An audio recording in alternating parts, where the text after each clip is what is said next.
Everyone to the Scottsdale Unified School District Governing Board. This is a special meeting. Today is June 20th at the time is 5:02 p.m. And if we could begin with the roll call. Pam Kirby. Kim Hartman. George Jackson. Barbara Perleberg. And Bonnie Sneed. All members are present and we have a quorum. Please stand for the Pledge of Allegiance. Allegiance to the flag of the United States of America and to the republic for which it stands, one nation, under God, indivisible, with liberty and justice for all. Thank you. Our first item of business is item 3, information discussion. The Governing Board, in compliance with ARS 15-341A33, will hear reasons for or against the possible closure of Supine Middle School. The closure of Supine Middle School is being proposed because it's recommended that the district merge the current Tonalea Elementary School, located at 7501 East Oak Street in Scottsdale, Arizona 85257, with Supine Middle School at the current Supine Middle School site, 6720 East Continental, Scottsdale, Arizona, 85257, to create a Tonalea K-8 school at that site. Public comment will be taken at this time in accordance with the Governing Board Policy BEDH, public participation at board meetings. Dr. Birdwell. President Sneed, Governing Board, to start tonight's meeting. Basically, I have 2 slides. One is simply that we are recommending to merge Supine Middle School and Tonalea Elementary together, forming a Tonalea Elementary, which would then house K-8. We're not asking this evening about the name. That would be something that the board would decide later. But we wanted to share that we have had 2 parent forums where we spoke about the academic achievement in the Coronado complex, the need to really create the consistency. So in this area, we bulleted some of the pieces that we would hope to achieve over the next 12 months. One, that we would have consistency in professional development targeted at that academic success for our teachers. That we would look at academic accountability K12, so that when we start talking about accountability, we began to look at both formative and summative assessment. So it's not just the end of the year assessment, it's assessing as we go and making those critical instructional changes to meet the needs of students. The continuity between grade levels and standards, which is critical, particularly when you have gaps in learning, that you're able to look at where the gaps are, go back and recapture and reteach some of the areas that may have been lost by the students as they've been coming through the system. We're also looking at additionally putting an all-day preschool in the complex in order to address students before they enter school and closing that gap, which we have identified as well. And then as they exit from the middle school, we've also identified 25 to 35 students who are in need of a transitional course before they enter high school.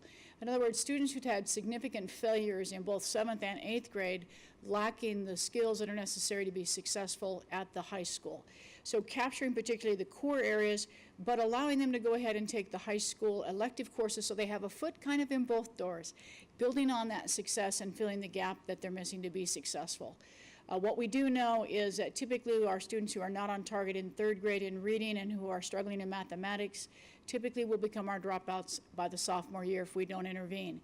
And we think this is a critical pilot to put out there as well. Also, we understand our partnership with parents is important in any program, so parent-based programs for academic success, particularly in the reading academies for parents in order to begin to work with their young readers early on at home. And then looking at a K12 first generation college education partnership with ASU, where we are identifying students, particularly first generation college graduates coming, or high school graduates coming out of Coronado, who could be entering college, but maybe don't know what it would take to qualify for the scholarships to be able to apply for college, but to build on those dreams and partner with ASU on doing that. And then, of course, we do have a facility issue, of which the current housing of Tonalea is full. That's good news. We also know the southern end community is continuing to grow, but we are at max capacity. So we have around 320 students, and no rooms are available at this time. By combining the two, there are plenty of rooms. We have, I believe, 2 classrooms that will still be open. Staying focused on Tunnelly and Supai, please understand that there will be further conversations in the fall in regards to the Hohokam and the Yavapai campuses, because parents have shared an interest that they too might have an interest in K-8. That has nothing to do with tonight's decision and would be something in the fall the board would have an opportunity to address. So if for some reason that was to come up this evening, separate topic will be addressed later. However, we're not ignoring it. So thank you for that. If you have any questions, I'll take those at this time. Other than that, I'll leave it to parents who are here. All right, thank you. Seeing none, the first public comment card is from Amy Richard.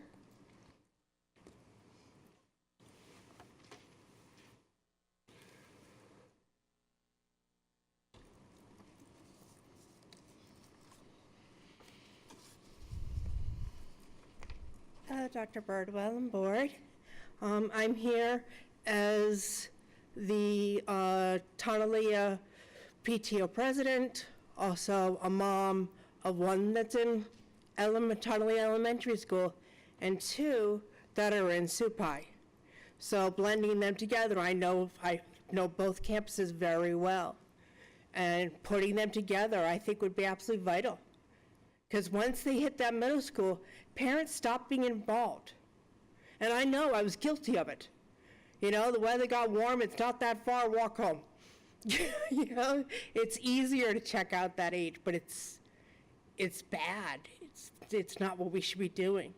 And I think that if it goes from they start kindergarten, they keep going to the same school, the parents aren't going to check out. They're going to stay involved.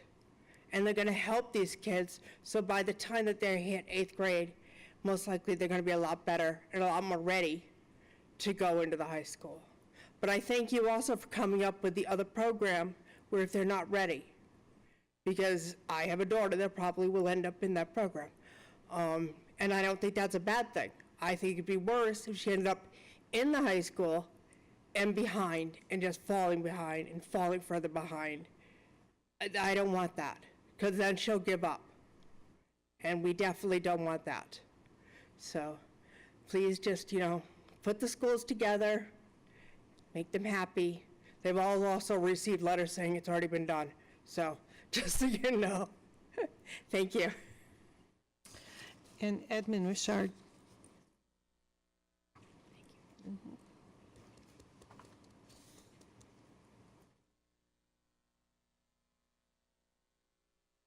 Dr. Birdwell, board members, Mrs. Como.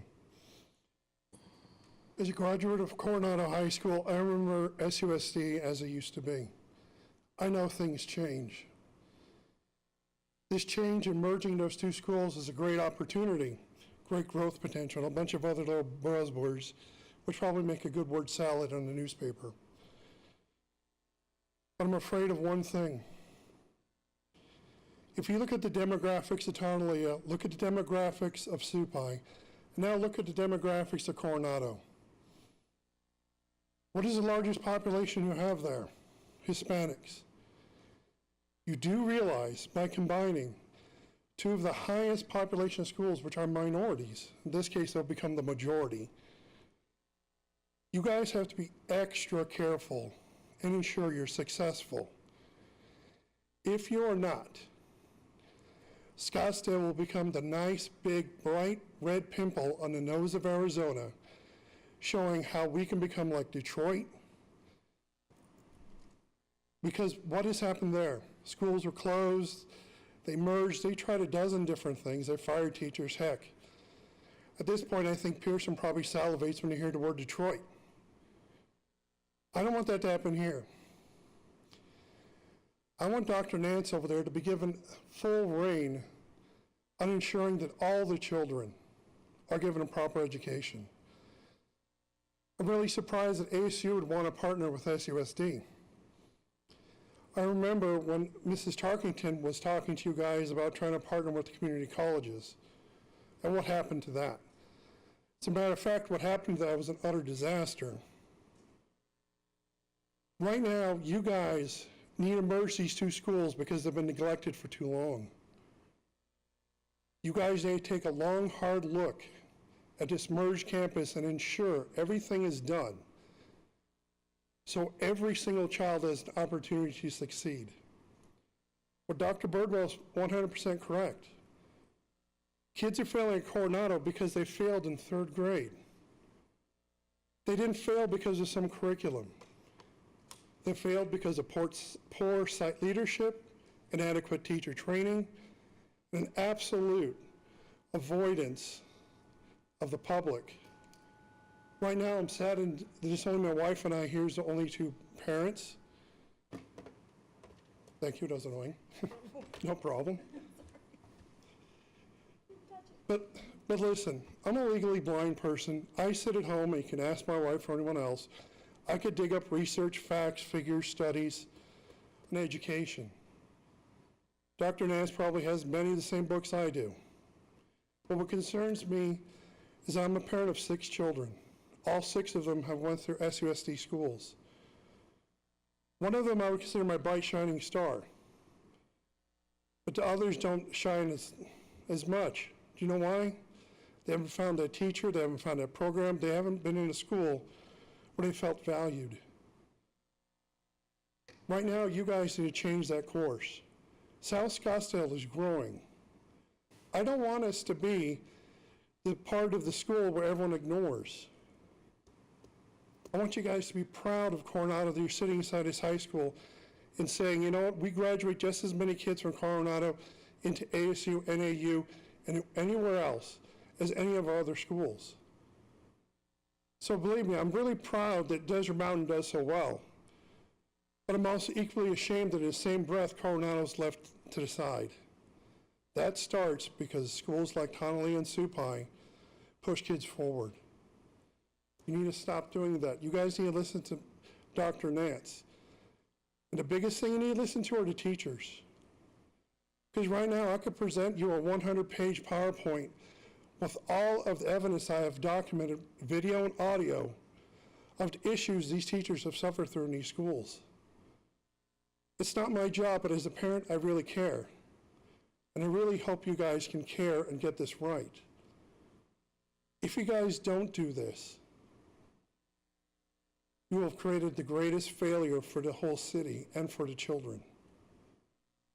So right now, it may seem ridiculous to you voting to put a vote, but think about this. Tonight, you have a parent in front of you who's shown up many times, not always very happy, but he's telling you right now, you have the opportunity to try to be successful with my children.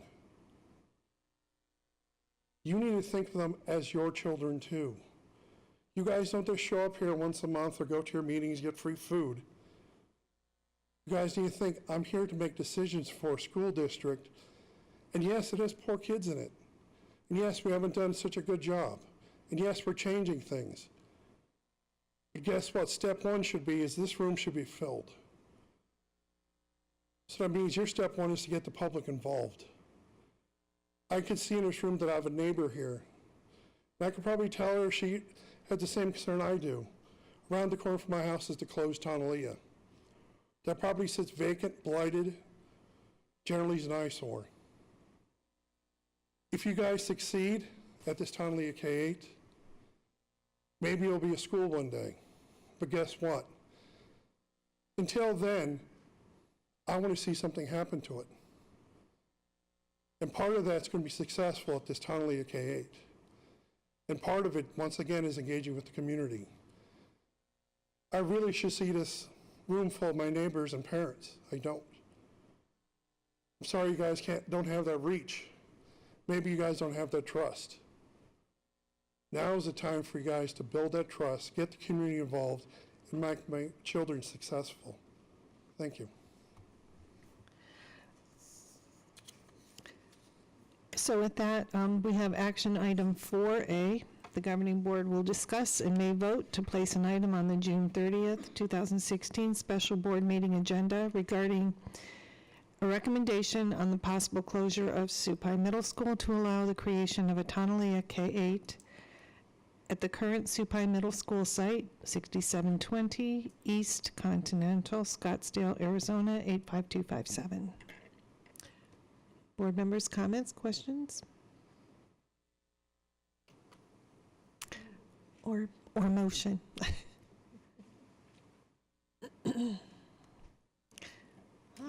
Mrs. Hartman? So before we vote, just wanted to comment really quickly. First, to thank the parents who were here. I know you're representing a community when you're here. I was at the other meetings and have talked to many parents, so I can, I'll speak for myself, and I'm sure other board members will speak as well too. But your goals are my goals, and it's the reason why I actually am on this school board. It's about paying it forward. And I do believe that we have the board governance and the leadership to make these things happen. And I want to also acknowledge Dr. Birdwell's slide that really identified the 7 programs that are a critical component of what this academic achievement goal needs to look like. And I know Dr. Nance and Dr. Benson and Dr. Van Echten and McNeil have all been part of this process, and others as well. And there's no silver bullet, right? But it's about addressing each piece of this, whether it be professional development continuity, academic accountability, continuous grade levels, pre-K, college attainment, parent involvement and what that looks like. And it really is about doing each of those to the best of our ability. And the results will be academic achievement, and it's career and college attainment, but we want success for each of our students in this district, so I'm very supportive of it. The one consideration on the list that I wasn't there, but I'm going to throw it out to our educators, is the concept, or at least the conversation, of a pre-4th. And my understanding, what I mean by a pre-4th, is if we do not have a child that has 3rd grade literacy, then there's a pre-4th, so it doesn't feel like a holdback, but it is actually another opportunity to have achieved 3rd grade literacy, because we know 3rd grade literacy is actually the best indicator of not only high school graduation but college attainment, and not only college attainment but college graduation. And I am aware of other districts that have done this in our state. I know Carol Peck of Alhambra, this was one of her, actual pretty significant needle-changing programs that she introduced in the K-8 elementary district at the time. So I just throw it out there for a conversation. I'd like us to consider what that might look like and what it might take. And hopefully by the time we have 4 years into this, where we have full-day pre-K and academic achievement, that 4th grade pre-4th grade won't be necessary anymore. But if we have any children that are not at that level, addressing it with some type of program that participates and works with the parents to achieve that, I think would be also an important consideration. Thank you. Well, with that, I'd like to make a motion to place an item on the June 30th, 2016 special board meeting agenda regarding a recommendation on possible closure of Supine Middle School to allow the creation of a Tonalea K-8 at the current Supine Middle School site, 6720 East Continental, Scottsdale, Arizona, 85257. I'll second that motion. We have a motion and a second. All those in favor, please indicate by saying aye. Aye. Aye, and that motion passes 5-0. And with that, I'll make a motion to adjourn. Motion and second. All those in favor? Aye. Aye. Thank you very much, everyone.